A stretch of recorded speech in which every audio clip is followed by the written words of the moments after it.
60 seconds first news మనకి ఎదురునగరం wild life sanctuary news లో ఉంది. తెలంగాణకు సంబంధించిన రీజన్ ఇది. అయితే ఇక్కడ మనకి మహారాష్ట్ర, ఛత్తీస్గఢ్, తెలంగాణకు సంబంధించిన బార్డర్ లో ఉంది ఇది.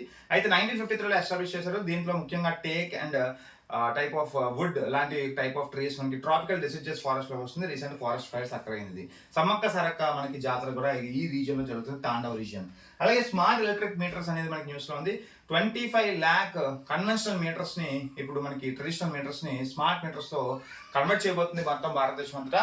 సో దీనివల్ల మనకి బిల్స్ కానీ స్మార్ట్ వర్క్ కానీ ఇవన్నీ కూడా జరుగుతాయి, ఎఫిషియెంట్ గా ఉంటుంది. సో ఈఎస్ఎల్ మనకి with the ministry of power మనకి కొలాబరేట్ అయి చేస్తుంది. అలాగే ఈసీఐ రీసెంట్ గా మనకి సాక్ష్యం యాప్ మనకి లాంచ్ చేశారు. ఇది 85 years పైబడిన వాళ్ళకి, అలాగే 40% డిజబిలిటీ ఉన్న వాళ్ళకి కూడా ఇది ఇంటి నుంచే ఓటు వేసే ఒక టైప్ ఆఫ్ యాప్ ఇది. సో రేపు ఉదయం మనకి ఎలక్షన్ జరుగుతున్నప్పుడు ఈ ఒక యాప్ ద్వారా వీళ్ళకి ఒక బెనిఫిట్ అవుతుంది ఇంటి నుంచే ఓటు వేసే. సో ఇలాంటి వార్తల కోసం subscribe to 24/7 channel. Thank you.